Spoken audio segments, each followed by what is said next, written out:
Assalamualaikum dan selamat pagi. Saya ucapkan kepada Prof Sherin, penceramah jemputan kita yang kita hormati, dan juga kepada Profesor Dayang, Ketua Pengarah Pusat Kepimpinan Wanita Tun Fatimah Hashim. Saya juga mengucapkan selamat datang kepada semua peserta ataupun penonton kita pada hari ini, dan terima kasih kerana sama-sama sudi bersama kita untuk berkongsi ilmu tentang hernia dan ketiadaan testis di kalangan kanak-kanak. Saya adalah Dr. Izora. Saya adalah pakar perunding ONG dan urogynecology. Akan menjadi moderator anda pada hari ini. Dan sedikit housekeeping announcement before kita bermula. Saya harap para peserta dapat mutekan mikrofon semasuknya kita ke arena Zoom ni, kerana supaya kita dapat dengar ceramah Prof Sherin dengan jelas. Dan di akhir webinar ini kita akan ada sesi soal jawab. Jadi saya menjemput para peserta untuk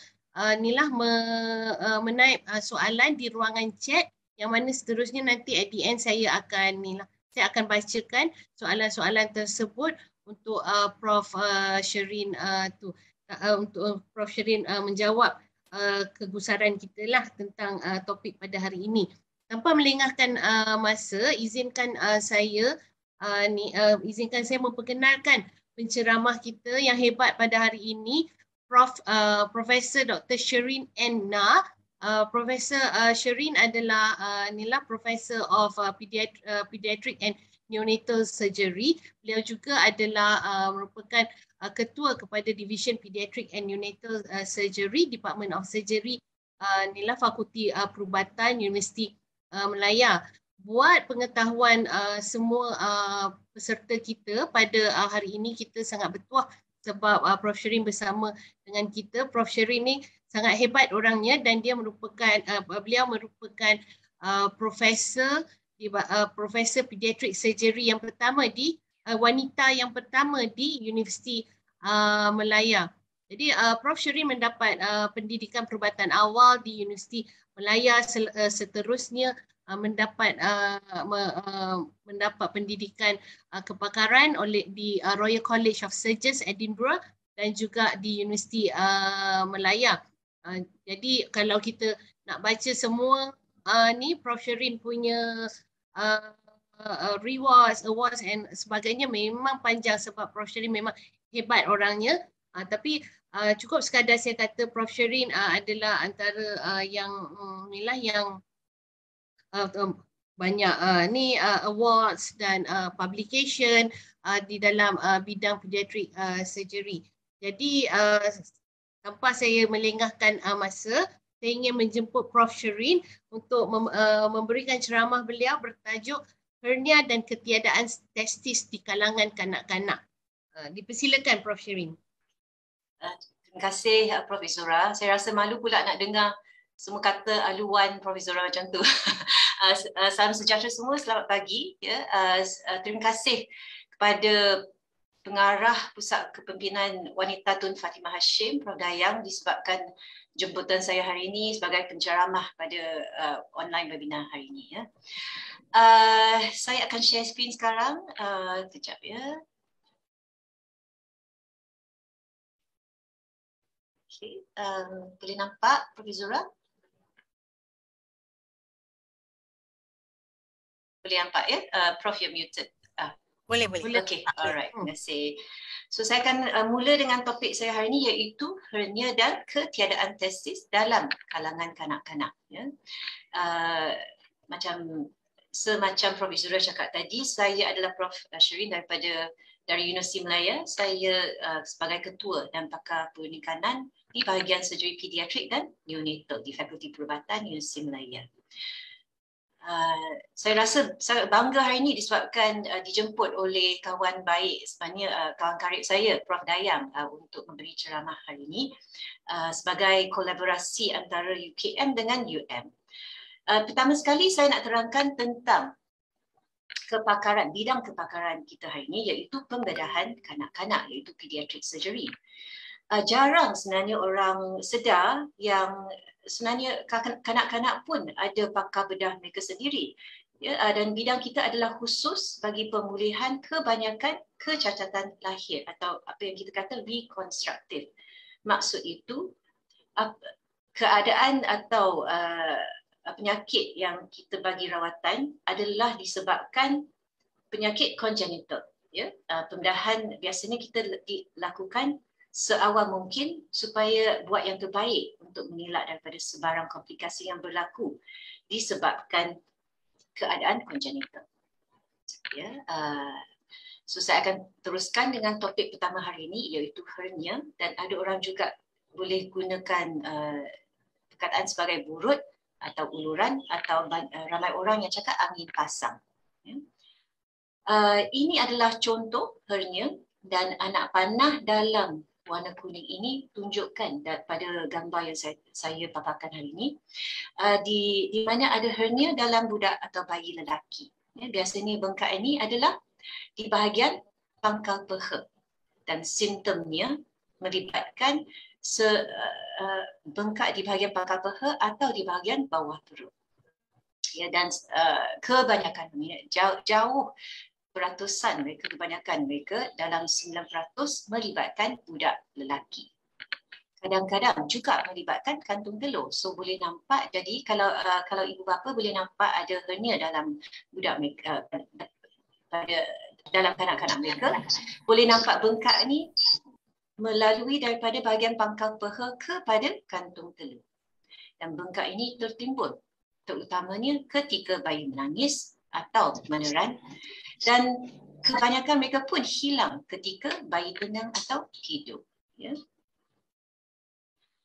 Apakah risiko untuk mendapatkan hernia?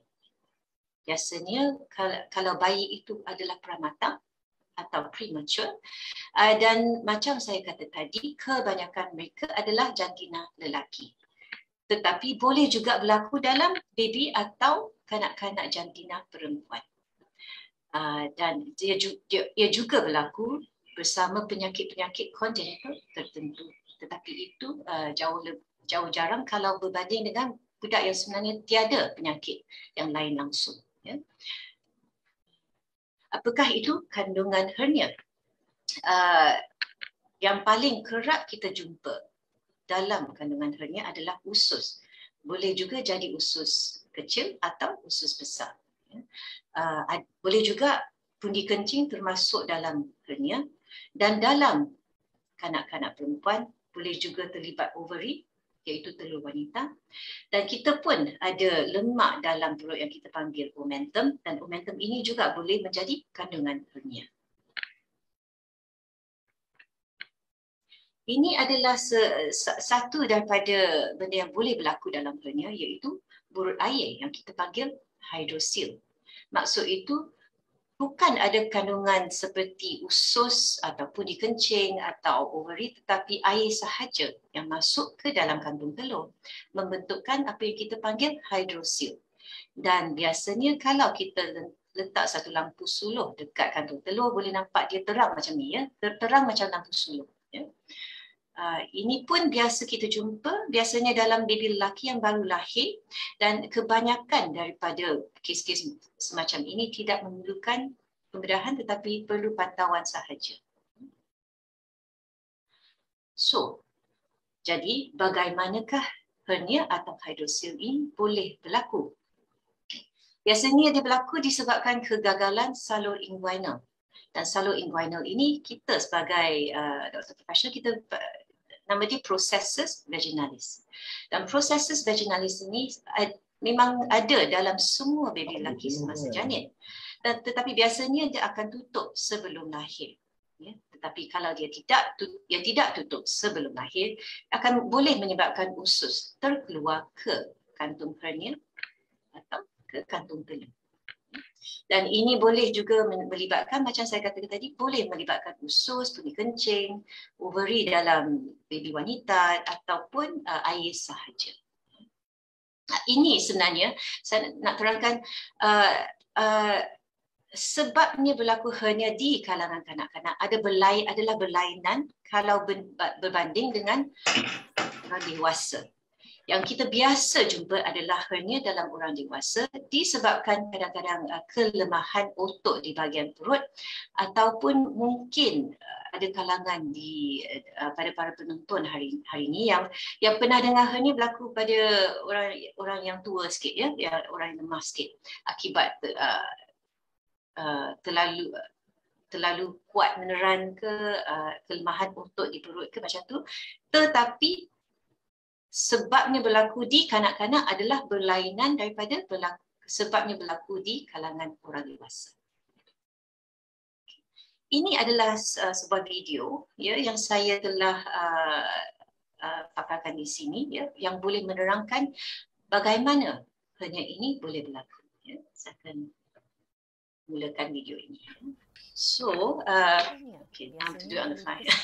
Okay, so boleh ternampak pada video ini, hernia adalah bengkak di atas pangkal peha dengan bahagian kantung telur, dan dia boleh berlaku disebabkan testis sebenarnya berada di dalam perut masa janin lagi untuk baby lelaki. Ya, testis ini akan membuat perjalanan sebenarnya masuk kepada kantung telur, tetapi dia perlu melalui dua lubang, iaitu lubang inguinal internal dan eksternal.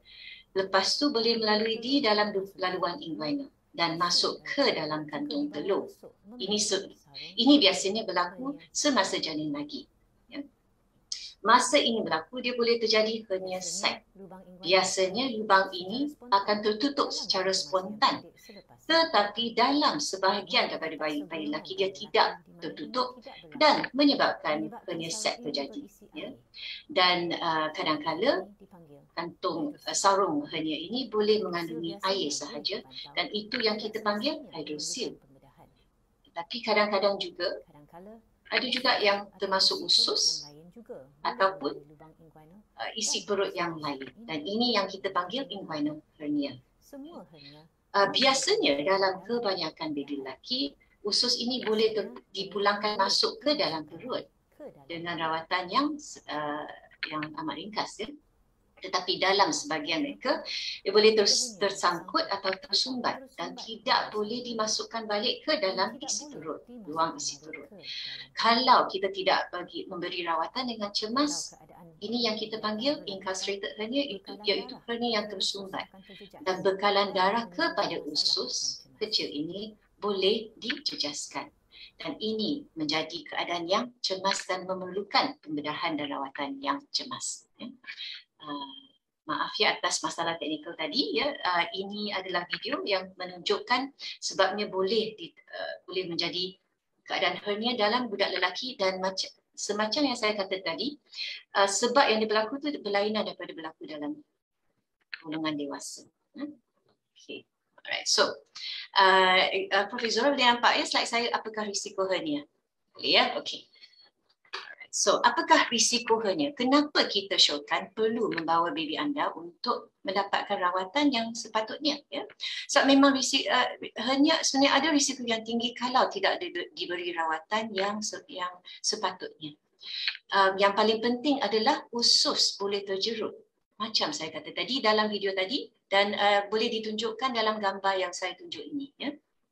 Apakah tanda-tanda kecemasan yang memerlukan anda membawa baby dengan secepat mungkin kepada hospital? Tanda-tanda kecemasan adalah bengkak yang tidak surut. Ya, biasanya hernia ini walaupun dia bengkak semasa baby meneran, tetapi dia boleh, kalau bukan dalam keadaan kecemasan, boleh dimasukkan balik ke dalam kandungan perut.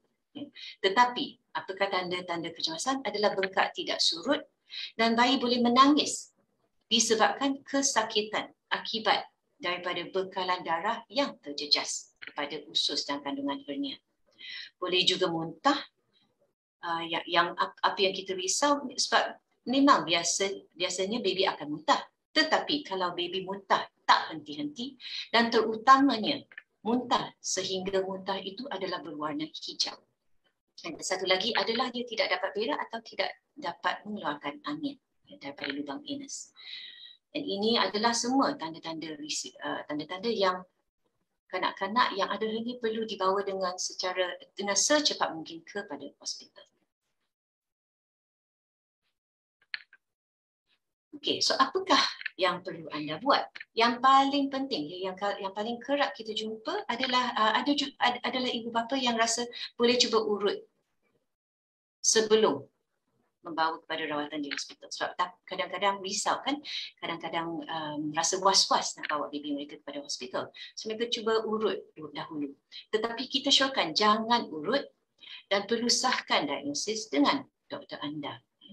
Kalau was-was tentang membawa ke hospital, boleh juga mendapatkan diagnosis daripada doktor yang senanglah, ya, yang seperti doktor pediatrik, ya, ataupun GP pun boleh, ya. Dan ini workflow ini prosesnya boleh ditunjukkan di sebelah kanan, di mana kalau terdapat bengkak di kantung zakar, pertamanya kalau hidrosil, kita boleh memberi pemerhatian sehingga umur 2 atau hingga 5 tahun. Dan pembedahan hanya diberikan kalau hidrosil ini tidak surut selepas jangka masa itu. Tetapi kalau memang ada hernia, iaitu hernia itu mengandungi usus ataupun kencing atau isi perut yang lain, memang memerlukan temujanji pembedahan. Apakah pembedahan herniotomi? Pembedahan ini kita panggil herniotomi dan adalah pembedahan minor. Ya, minor itu maksud sebenarnya pembedahan kecil sahaja. Dia memakan masa 20 hingga 30 minit dan pesakit dibenarkan pulang pada hari yang sama, ya, ataupun keesokan hari bergantung kepada umur baby. Biasanya kalau bayi itu adalah pramatang atau sangat kecil, kita syorkan supaya duduk sekurangnya 1 malam di hospital. Tetapi biasanya kebanyakan kanak-kanak yang ada hernia boleh pulang pada hari yang sama. Itu kita panggil day care surgery. Maksud tu pembedahan itu buat pada hari yang sama, boleh pulang ke rumah pada hari yang sama. Ia tidak menjejaskan kesuburan pesakit. Tetapi sebagai profesional kita pun perlu terangkan yang pembedahan itu juga ada risiko yang kecil. Misalnya kecederaan salur darah testis, kecederaan pada salur mani ataupun jangkitan kuman. Tetapi memang semua risiko dan komplikasi ini adalah jauh kurang peratusan dia, ya. Memang tidak kerap berlaku. Kita pun boleh juga membuat pembedahan herniotomi secara laparoskopik dan biasanya kita mesyurkan teknik laparoskopik ini untuk kanak-kanak yang lebih kecil, iaitu bayi kurang setahun, disebabkan kita boleh menyemak lubang hernia kiri dan kanan di dua belah. Disebabkan kita pun tahu bahawa kalau bayi yang kecil, kalau hernia ada pada satu sebelah, boleh juga berlaku pada sebelah lagi, terutamanya dalam bayi yang pramatang. Itu sahaja saya akan terangkan tentang topik pertama, iaitu hernia. Satu lagi topik yang kita nak meliputi hari ini adalah keadaan ketiadaan testis ataupun kadang-kadang orang kata telur tidak turun atau dalam bahasa Inggeris undescended testis. Ya, anak panah berwarna biru ini boleh menunjukkan rupa, bagaimana rupanya budak lelaki yang tiada testis di dalam kantung telurnya. Boleh dinampak bahawa dia nampak macam surut sebelah dan yang sebelah kanan budak ini adalah kelihatan normal. Bagaimanakah ini berlaku? Ya. Macam video tadi menunjukkan semasa janin, sebenarnya testis dalam budak lelaki adalah terletak di dalam perut. Ya. Dan mungkin ibu bapa atau para penonton tidak sedar yang memang testis ni sebenarnya semasa janin akan terbentuk dahulu di dalam perut. Dan dia akan mula turun ke kantung ketika kandungan berusia 7 hingga 8 bulan. Kadang-kadang berlaku kegagalan dalam proses penurunan ini menyebabkan kedudukan testis yang tidak normal. Jadi, tema atau perkataan yang kita guna, ketiadaan testis, sebenarnya tidak betul kan? So bukannya ketiadaan testis, tetapi adalah sebenarnya ketiadaan testis dalam kantung telur.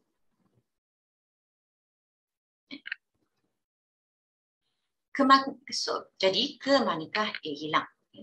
Dia boleh tersekat di sepanjang laluan asal penurunan testis. Di dalam abdomen, iaitu di dalam perut, atau sekitar pangkal peha, dan kadang-kadang boleh juga macam tersekat, ya, lebih tinggi daripada biasa di dalam skrotum walaupun hampir-hampir di dalam kantung telur. Apakah simptom penyakit ini? Sebenarnya biasanya tidak sakit langsung dan sebenarnya sukar dikesan juga walaupun dengan doktor-doktor tertentu, ya. Dan ia perlu pemeriksaan oleh doktor yang terlatih, ya. So disebabkan tiada sakit dan disebabkan ramai orang yang tidak sedar bahawa berlakunya keadaan macam ini, ramai daripada budak lelaki kita sebenarnya dikesan secara lewat, ya. Kadang-kadang sudah masuk sekolah rendah sebelum keadaan ini dikesan. Apakah risiko kalau tidak dirawat? Sebab kita ada juga ibu bapa yang tanya, apa yang jadi kalau kita tidak buat pembedahan untuk keadaan ini sebab tidak rasa sakit, kan? Yang paling penting adalah risiko kanser testis yang lebih tinggi kalau kita biarkan sahaja dan tidak membuat pembedahan pada umur yang sepatutnya. Kalau kita biarkan sahaja keadaan ini sampai dewasa, memang jauh lebih tinggi risiko kanser kalau berbanding dengan orang dewasa biasa. Boleh juga berlaku kemandulan kalau melibatkan dua belah testis. Biasanya risiko kemandulan ini adalah kurang kalau melibatkan sebelah, tetapi memang jauh lebih tinggi kalau melibatkan dua belah testis. Dan yang sangat penting juga adalah kesan psikologi pada budak remaja kalau dia mendapat kesedaran yang sebelah testis itu memang tiada dalam kantung telur. So apakah rawatan yang kita boleh bagi sebagai pakar bedah kanak-kanak? Adalah pembedahan apa yang kita panggil orchidopeksi. Ya, dan pembedahan ini bergantung kepada boleh atau tidak boleh dikesan semasa pemeriksaan fizikal. Misalnya, kalau testis itu masih ada di dalam perut, memang tidak boleh dikesan walaupun dibuat pemeriksaan fizikal untuk doktor yang pakar. Tetapi kalau sudah turun dan berjalannya tersekat sahaja selepas keluar daripada perut, biasanya pemeriksaan fizikal yang sensitif boleh mendapat kesan kedudukan sebenarnya testis ini yang belum turun. Dan saya pun nak memberitahu para penonton hari ini yang scan sebenarnya tidak diperlukan. Ya, hanya pemeriksaan fizikal oleh seorang pakar bedah kanak-kanak adalah cukup untuk membuat diagnosis ini. Pembedahan orchidopeksi ini pun ada jenis yang biasa dan jenis yang laparoskopik. Pembedahan orchidopeksi kita syorkan supaya dibuat ketika umur 1 hingga 2 tahun supaya mengurangkan risiko-risiko dari segi kesan kepada risiko kanser, kesan kepada kemandulan. Ya. Ini memang adalah recommendation yang dibuat secara global. Semua memang adalah standard lah, ya, yang kita syorkan supaya buat ketika umur 1 hingga 2 tahun. Untuk testis yang boleh dikesan, maksudnya yang kita boleh kesan semasa pemeriksaan fizikal, kita akan menjalani pembedahan ini sebagai pembedahan minor yang memakan masa 30 hingga 45 minit untuk sebelah. Dan macam halnya, pesakit boleh dibenarkan pulang pada hari yang sama sebagai day care surgery. Memang ini akan bergantung pada kesihatan individu, tetapi kebanyakan budak yang ada masalah ini boleh dibenarkan pulang pada hari yang sama selepas pembedahan. Dan pembedahan ini melibatkan 2 luka, satu di pangkal peha dan 1 luka di kantung telur. Dari segi ramai juga ibu bapa yang tanya kita ada tak sakit lepas pembedahan ini, dan sebenarnya disebabkan pembedahan ini bukan pembedahan yang besar sangat. Biasanya sebenarnya budak lelaki itu sangat cepat capai sihat ya lepas pembedahan ini. Kadang-kadang dalam hari yang sama dah lari-lari. Ya. Satu lagi adalah teknik laparoskopik, pembedahan orkidopeksi, di mana kita syorkan teknik laparoskopik adalah untuk testis yang tidak boleh dikesan. Maksud tu semasa pemeriksaan fizikal masih dalam perut lagi dan tidak boleh dirasa. Ya. Berkedudukan masih di dalam abdomen atau di perut. Gambar ini menunjukkan yang bulat, yang berbulat ni adalah testis yang masih berada di dalam perut. Yang kita gunakan teknik laparoskopik untuk membawa testis ini turun ke dalam kantung telur. Okey, soalan ya, di mana anak anda boleh dirawat? Kita ada banyak unit yang ada pakar bedah kanak-kanak di Lembah Kelang. Kalau pusat akademik atau pusat KKM, kita ada satu di Pusat Perubatan Universiti Malaya di Lembah Pantai. Satu lagi Hospital Tunku Azizah di persekitaran Hospital Kuala Lumpur. Satu lagi adalah Hospital Tunku Ampuan Besar Tuanku Aisyah Rohani ataupun Hospital Pakar Kanak-kanak UKM di Ceras Kuala Lumpur. Selain daripada pusat-pusat ini, terdapat juga pakar bedah di pusat swasta. Jangan risau pula kalau bukan berasal dari Lembah Kelang, sebab di setiap hospital KKM sebenarnya di setiap negeri kecuali Perlis, ya, setiap negeri di Malaysia ada hospital KKM yang ada servis perkhidmatan pakar bedah kanak-kanak. Ya. Yang paling penting adalah para penonton hari ini perlu sedar yang diagnosis hernia dan ketiadaan testis dalam budak perlu diberi rawatan oleh seorang pakar bedah kanak-kanak. Bukan sebarang pakar bedah sahaja. Ya. Disebabkan pakar bedah dewasa sebenarnya tak biasa jumpa keadaan ini dalam sakit dewasa. Itu adalah akhir ceramah saya hari ini. Terima kasih. Dan ribuan terima kasih juga saya ucapkan kepada Dr. Anand Sanggem yang memberi bantuan dalam ceramah saya hari ini. Terima kasih kita ucapkan kepada Prof. Sherin atas ceramah yang sangat menarik with video dengan explanation. Jadi dapat saya simpulkan pada hari ini masalah hernia dan masalah undescended testis, walaupun dia bukanlah masalah yang kerap berlaku, tapi dia agak biasa dilihat. Jadi dia dalam kanak-kanak dan terutamanya kanak-kanak lelaki.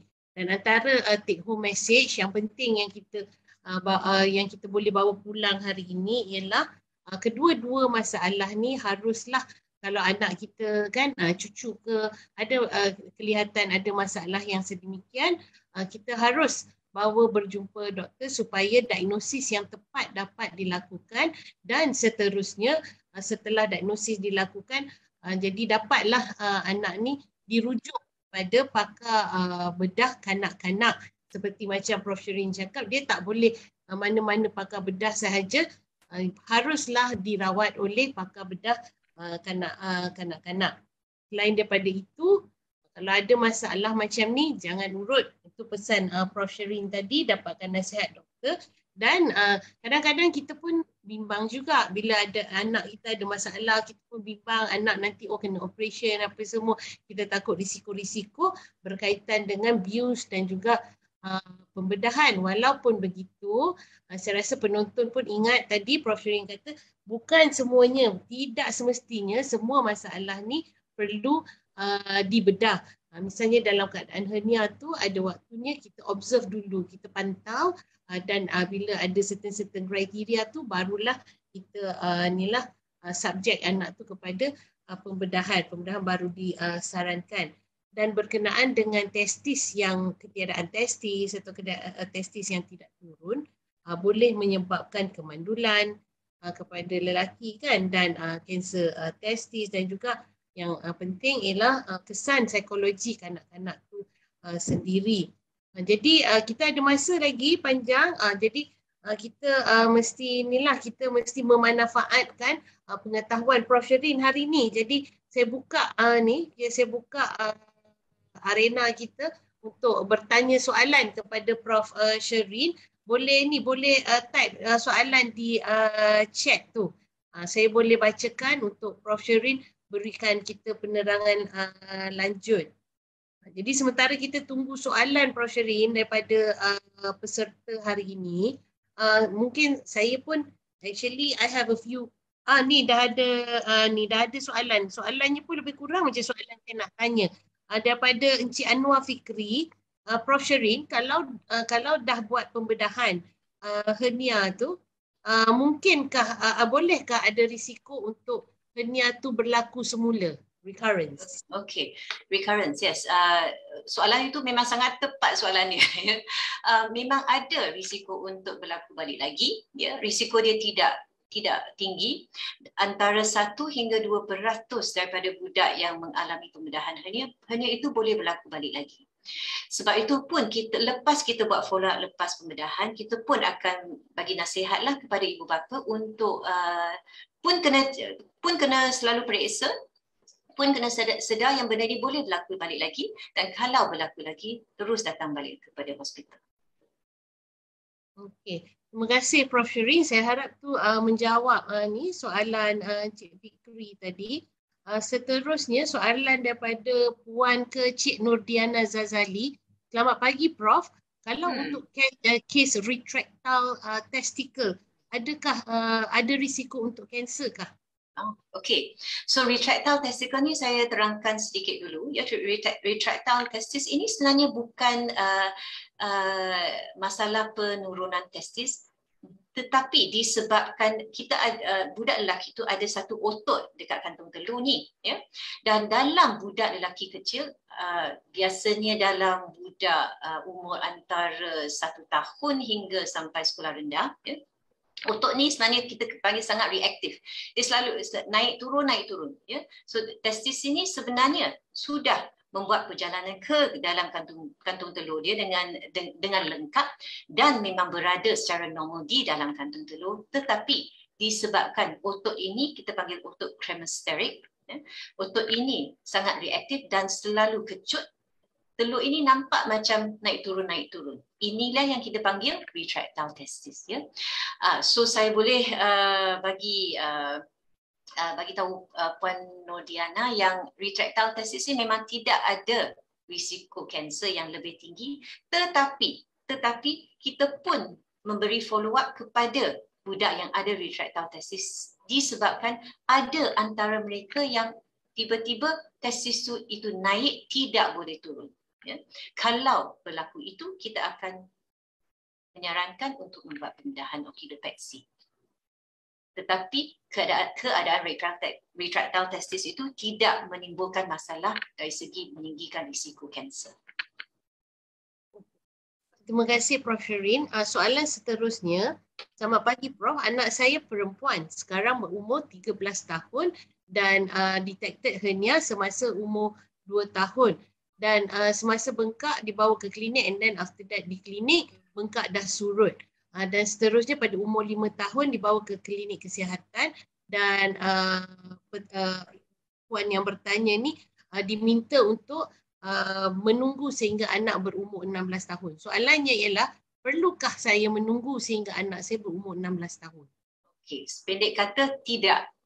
Ya, perlu, ya, puan perlu membawa lagi kepada itu yang saya showkan tadi, bawa kepada pakar bedah kanak-kanak, sebab kita lebih biasa jumpa keadaan ini dalam kanak-kanak, ya, dan kita boleh bagi nasihat yang tepat dan yang sepatutnya, ya.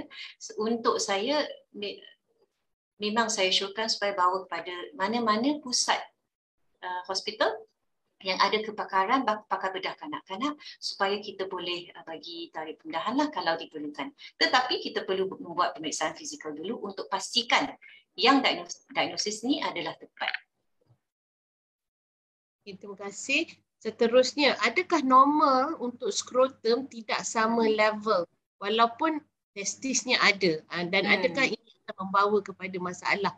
Okey, jangan risau ya, tiada masalah. Ini memang kita cakap normal ya, sebab memang budak lelaki dan sebenarnya dia orang dewasa lelaki ya. Sebenarnya dia tak seragam ya. Satu belah tu memang akan tinggi sikit kalau berbanding dengan sebelah lagi. Itu adalah normal, so jangan risau ya, tak ada masalah. Dan Prof, bolehkah masalah I think masalah undescended testis, masalah hernia ni, I think itulah soalan kepada puan yang bertanya ni, bolehkah dia di kesan awal melalui detail scan antenatally, I think? Okey. Disebabkan biasanya kita tidak membuat diagnosis ikut scan antenatal, ya, detail scan, disebabkan memang testis dalam janin lelaki memang belum turun lagi, kan? So dalam kandungan testis yang ada di dalam perut adalah normal. Ya, dan dia akan turun, makin turun membuat perjalanan turun ke dalam kantung telur semasa bulan 7 atau 8 bulan. Ya. Dalam kandungan, maksud tu dalam kandungan 7 atau 8 bulan. Kalau kita buat detail scan, memang detail scan pun buat sebelum itu. So bukan tak tepatlah ya, kita masih perlu membuat pemeriksaan fizikal selepas kelahiran baby. Soalan seterusnya, adakah kanak-kanak yang obes ada potensi untuk mendapat masalah hernia ni? Okey. So biasanya dalam kanak-kanak kalau dari segi obesity ya, tiada kaitan dengan hernia. Ya. Tetapi memang tak sihat kan kalau kita biarkan obesity ini tidak dirawat dan tidak diberi pemerhatian ya, dan perhatian. Jadi kalau budak ini yang obes terus juga menjadi obes masa dewasa, ada risiko kesihatan lain, tapi tiada kaitan dengan hernia semasa budak lelaki. Dan soalan seterusnya daripada live Facebook, biasanya berapakah anggaran kos untuk prosedur-prosedur yang Prof sebutkan tadi? Okey, kalau ibu bapa pergi ke pusat KKM, sebenarnya kosnya sangat rendah, hampir kebanyakan daripada pusat KKM adalah hampir percuma ya. Kalau mendapatkan rawatan di pusat akademik macam pusat PPUM dengan pusat UKM ya, mungkin adalah sampai kos beberapa ratus ringgit. Biasanya tak sampai RM500 ya. Biasanya 100 hingga RM200. Tetapi memang kosnya di pusat swasta adalah jauh lebih tinggi, adalah antara RM3,000 hingga RM5,000. Itu di pusat swasta. Di pusat KKM adalah hampir percuma. Okay. Terima kasih Prof. Saya pun ada satu soalan. Adakah undescended testis dan hernia ni dipengaruhi oleh faktor keturunan? Maksudnya maybe ayah tu ada masalah sedemikian masa kanak-kanak, mungkinkah anak dia pun boleh ada masalah yang sedemikian? Kebanyakan adalah tidak berkaitan. Ya.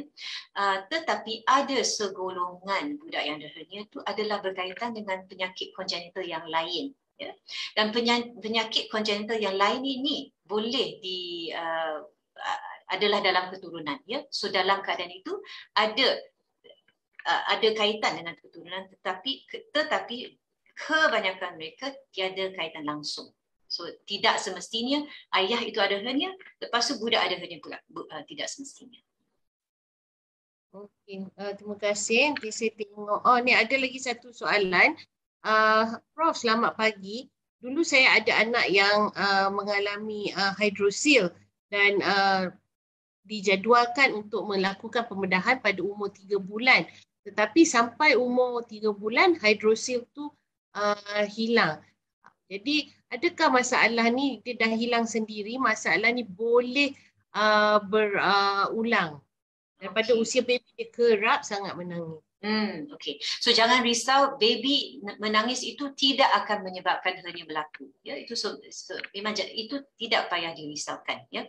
Tetapi hernia itu, sebab hernia berlaku tu dalam budak lelaki lain daripada orang dewasa, kan? So tidak kata kalau dalam budak tidak berlaku, dalam semasa capai dewasa tidak akan berlaku. Tetapi sebabnya adalah sebab yang lain. Kalau baby itu kerap menangis, itu tidak akan menyebabkan hernia. Jangan risau.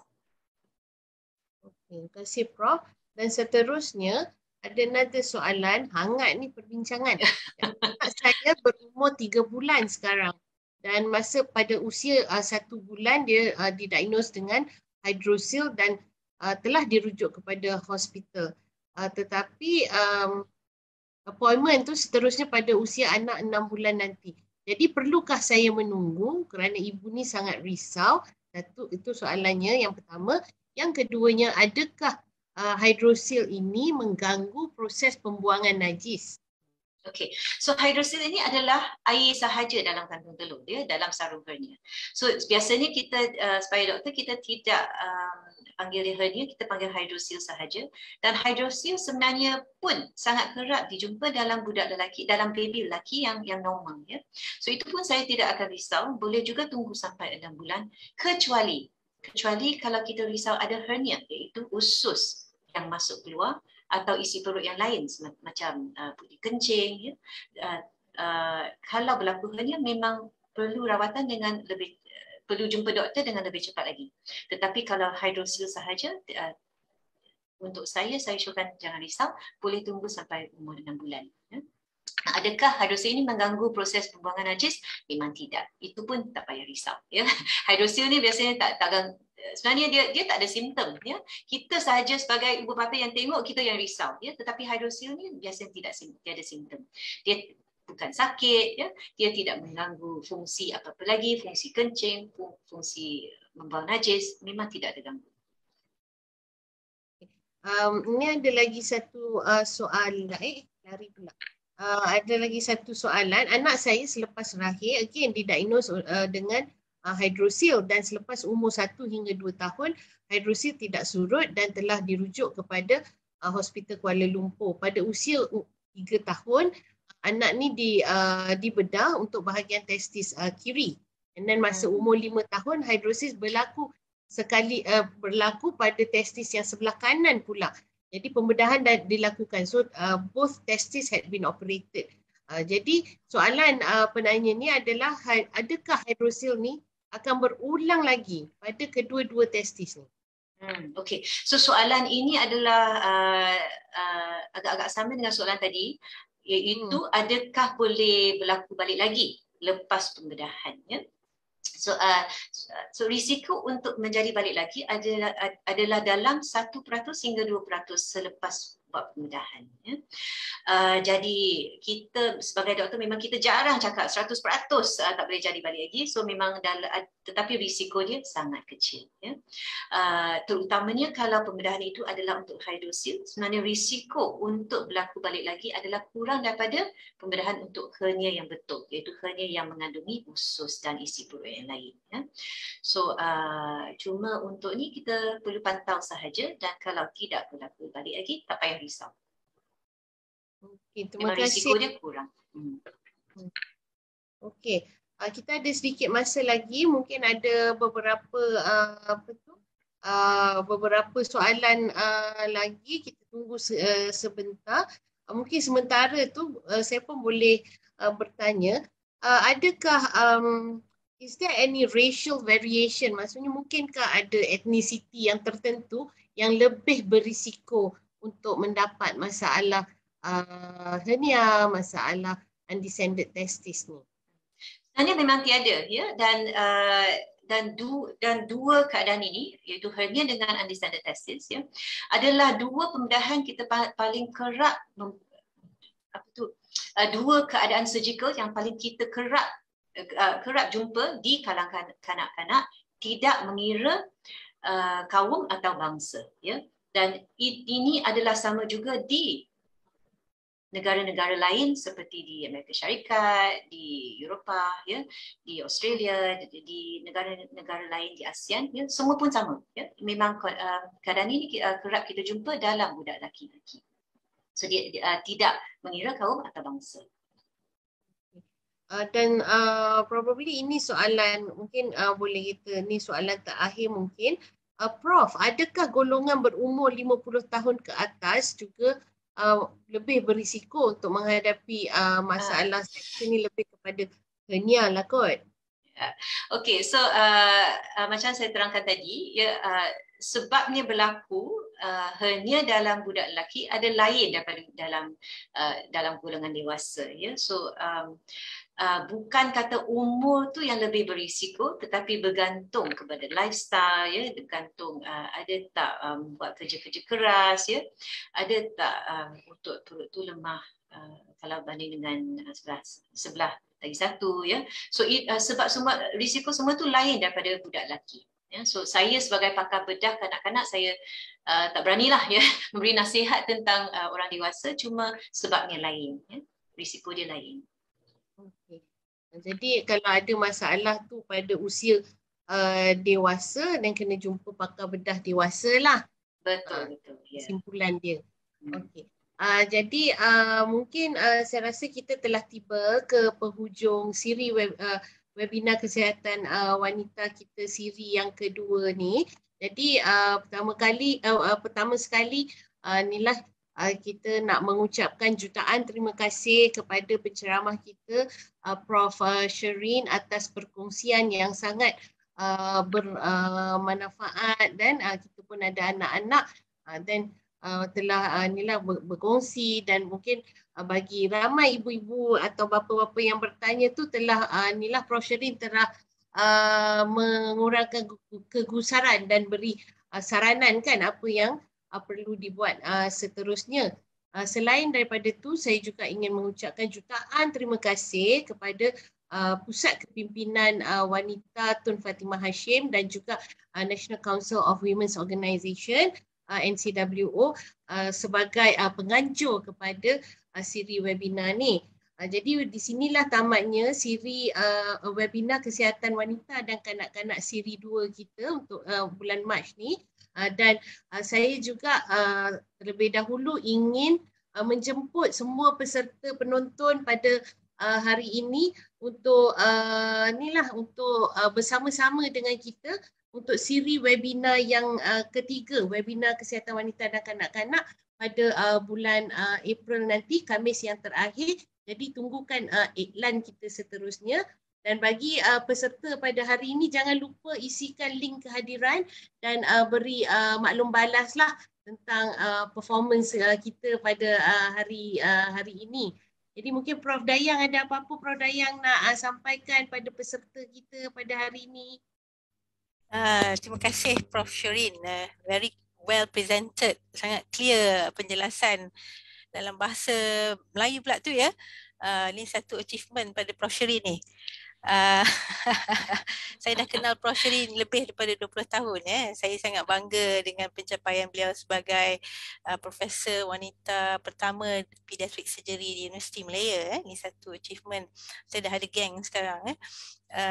Dan saya mengucapkan berbanyak terima kasih kepada Prof Izora, moderator yang sangat aktif dan menyampaikan soalan-soalan daripada para hadirin sekalian, dan kepada semua yang telah join kita pada pagi ini, berbanyak terima kasih kerana saya harap kerana meluangkan masa untuk bersama kita. Saya harap ada manfaat daripada perkongsian pagi ini.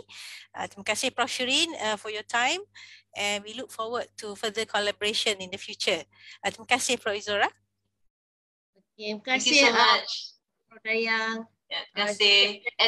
And maaf ya atas masalah teknikal tadi. Alright, thank you so much. Thank you. Thank you. Okey, terima kasih. Bye-bye semua. Terima kasih. Bye-bye. Bye-bye semua. Iklan seterusnya, ya. Bye semua. Thank you. Assalamualaikum.